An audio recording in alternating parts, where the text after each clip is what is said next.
నెల 9వ తేదీన జమ్మూ ప్రాంతంలో జరిగినటువంటి తీవ్రవాద దాడిలో 9 మంది చనిపోయారు.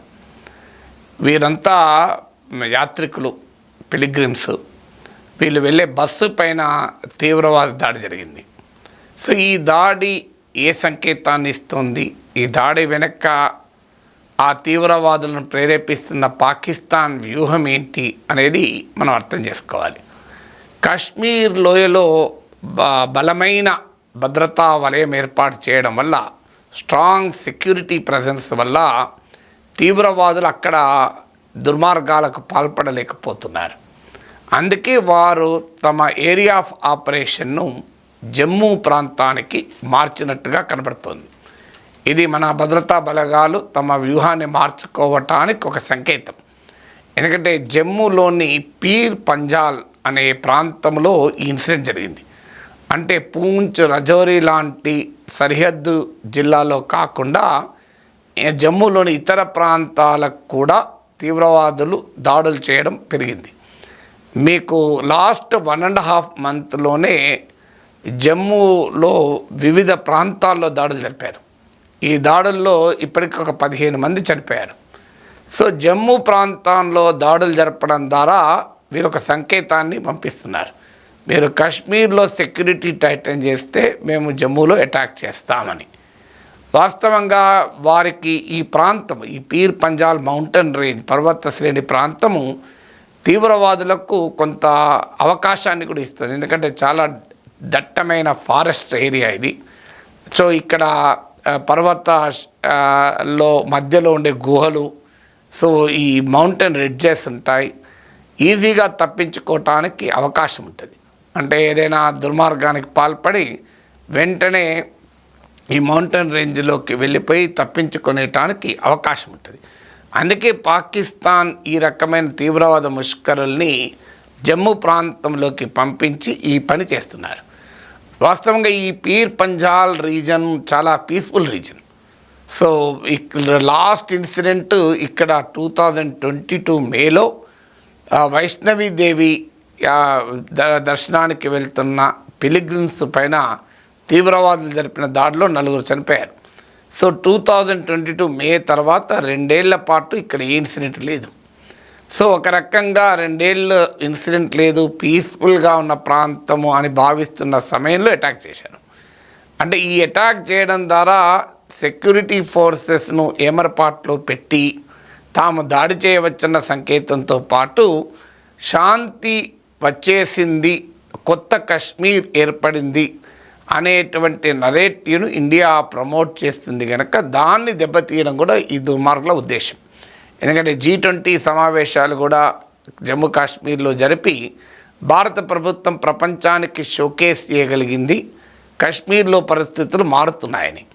సో టైమ్స్ ఆఫ్ ఇండియా సంపాదకీయం ప్రకారం లాస్ట్ ఇయర్ 2,11,00,000 మంది టూరిస్టులు కశ్మీర్ను సందర్శించారు.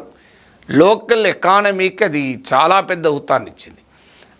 ఇటీవల జరిగినటువంటి ఎన్నికల్లో కశ్మీర్లోని కాన్స్టిట్యున్సీస్లో కూడా మీకు పెద్ద ఎత్తున ప్రజలు ఓటింగ్లో పాల్గొన్నారు. బారాముల్లా ఇలాంటి ప్లేసెస్లో కూడా, అంటే గతంలో తీవ్రవాదులు నిషేధాలు ఇచ్చేటువంటి ప్రాంతంలో కూడా 50% to 60% ఓటింగ్ నమోదైంది.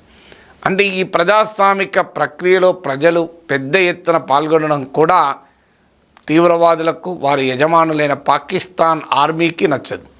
ఎందుకంటే కశ్మీర్ కల్లోలితంగా ఉండాలి, కశ్మీర్లో నిరంతరం రక్తపాతం ఉండాలని పాకిస్తాన్ కోరుకుంటుంది. జనరల్ పర్వేజ్ ముషర్రఫ్ ఇది బహిరంగంగా చెప్పాడు. We know we cannot take Kashmir back, but we want Kashmir to bleed అన్నాడు.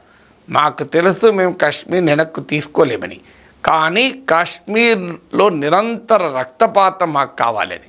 కశ్మీర్ను వాడు వెనక్కు తీసుకునేది ఏముంది? అసలు వాస్తవంగా మనమే మన పాక్ ఆక్యుపైడ్ కాశ్మీర్ను వెనక్కు తీసుకోవాల్సిన అవసరం ఉంది. కానీ వాడి లక్ష్యం ఏంటనేది అర్థమవుతుంది మనకు పర్వేజ్ ముషర్రఫ్ వ్యాఖ్యలలో. అందువల్ల ఇప్పుడు కూడా పాకిస్తాన్ ఉద్దేశం ఏంటంటే కాశ్మీర్లో శాంతి లేదు, ఆర్టికల్ 370 రద్దయ్యాక సాధారణ పరిస్థితులు ఏర్పడ్డాయని ప్రభుత్వాలు చెప్తున్నాయి కనుక ఆ నార్మల్ సిచ్యువేషన్ ఏర్పడలేదు అన్న నెరేటివ్ బిల్డ్ చేయాలి. ఆ బిల్డ్ చేయడం ద్వారా ఇది ఇప్పటికీ వివాదాస్పద ప్రాంతము, కల్లోలిత ప్రాంతము అనేటువంటి వాతావరణాన్ని కల్పించాలి. పైగా ఇప్పుడు జమ్మూ కాశ్మీర్లో అసెంబ్లీ ఎన్నికల కొరకు కేంద్రము ప్రయత్నిస్తోంది. సెప్టెంబర్ 30లోగా అసెంబ్లీ ఎన్నికలకు కూడా జరపాలని ఆలోచిస్తున్నారు. సో ఈ అసెంబ్లీ ఎన్నికలు జరపడం వల్ల ఇంకా ప్రాసెస్ నార్మలైజ్ అవుతుంది. ఎందుకంటే ప్రజలకు స్థానిక రాజకీయ ప్రాతినిధ్యం వస్తుంది, ఢిల్లీ నుంచి మమ్మల్ని పాలిస్తున్నారన్న భావన పోతుంది. లోకల్ పబ్లిక్ రిప్రజెంటేటివ్ అంటే జమ్మూ కాశ్మీర్ ప్రజలు తమ ప్రభుత్వాలను ఎన్నుకుంటారు. సో ఇది జమ్మూ కాశ్మీర్లో ప్రజాస్వామ్యాన్ని డీపెన్ చేస్తుంది, డెమోక్రసీని డీపెన్ చేస్తుంది.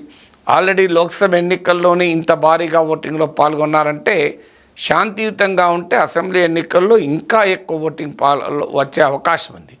సో దీన్ని డిస్టర్బ్ చేయాలి. ఎందుకంటే అసెంబ్లీ ఎన్నికలు శాంతియుతంగా జరిగి భారీగా ఓటర్ పార్టిసిపేషన్ ఉంటే పాకిస్తాన్ వాదన ఎక్స్పోజ్ అవుతుంది, భారతదేశ వాదన బలపడుతుంది. ఇది కూడా పాకిస్తాన్కు వారు ప్రమోట్ చేసే తీవ్రవాదులకు నచ్చదు. దాంతోపాటు పాక్ పొలిటికల్ ఎస్టాబ్లిష్మెంటు భారత్తో పట్ల సానుకూల సంకేతాలు పంపడం మొదలుపెట్టారు. కన్సిలియేటరీ సిగ్నల్స్ అంటారు ఇంగ్లీష్లో. మీకు నవాజ్ షరీఫ్ స్టేట్మెంట్లోనూ, షబాజ్ షరీఫ్ స్టేట్మెంట్లోనూ కనబడుతోంది. పాకిస్తాన్ పొలిటికల్ లీడర్లు పార్లమెంట్లో మాట్లాడుతున్నారు. మనము మన దగ్గర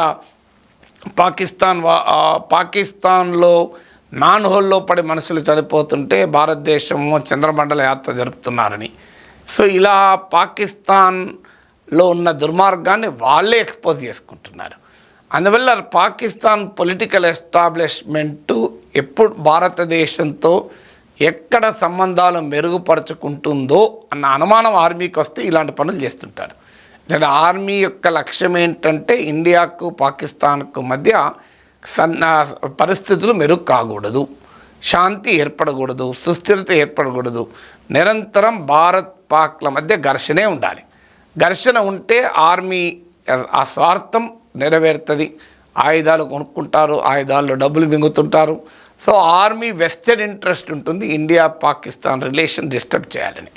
సో ఈలోగా భారతదేశం వ్యూహాత్మకంగా ఆఫ్ఘనిస్తాన్లోని తాలిబాన్ ప్రభుత్వంతో కూడా పరోక్షంగా సంప్రదించడం మొదలుపెట్టింది. పాకిస్తాన్ బార్డర్లో కూడా అన్రెస్ట్ ఉంది, అశాంతి ఉంది. తాలిబాన్కు పాకిస్తాన్కు కూడా సంబంధాలు చెడిపోయాయి. టెహ్రీక్ తాలిబాన్ పాకిస్తాన్ ఇష్యూ పైన, అలాగే ఆఫ్ఘనిస్తాన్ పాకిస్తాన్ల మధ్య ఉన్న డురాండ్ లైన్ అంటారు సరిహద్దును, ఆ విషయంలో విభేదాలు. అందువల్ల అక్కడ పాకిస్తాన్ ఆఫ్ఘనిస్తాన్లోని తాలిబాన్లకు మధ్య రిలేషన్స్ కూడా దెబ్బతింటున్న సమయంలో భారతదేశము ఆఫ్ఘాన్ తాలిబాన్తో వర్కింగ్ రిలేషన్షిప్ కొరకు ప్రయత్నించడం కూడా పాకిస్తాన్ ఆర్మీకి నచ్చడం లేదు. అందువల్ల ఈ ప్రాంతంలో అస్థిరత సృష్టించడం లక్ష్యంగా పాకిస్తాన్ కుట్రలివి. అందుకే జమ్మూలోని కొత్త ప్రాంతాలకు కూడా రిలేటివ్లీ 2 ఏళ్ళుగా పీస్ఫుల్గా ఉన్న ప్రాంతాల్లో కూడా తీవ్రవాద దాడులు జరిపి మేము భారతదేశ భద్రతా వలయాన్ని ఎప్పుడైనా ఎక్కడైనా ఛేదించగలం అనేటువంటి ఒక దుర్మార్గ సందేశం పంపడం ఈ తీవ్రవాద దాడుల లక్ష్యం. అందువల్ల భారతదేశం ప్రజాస్వామిక ప్రక్రియ జమ్మూ కాశ్మీర్లో బలపడడం ఇష్టం లేని తీవ్రవాదులు, వారి యజమానులు చేస్తున్న కుతంత్రాల్ని ఖచ్చితంగా మన సైన్యము, మన భద్రతా బలగాలు సమర్థవంతంగా ఎదుర్కొంటాయి. ఆ సామర్థ్యం మన బలగాలకు ఉన్నాయి.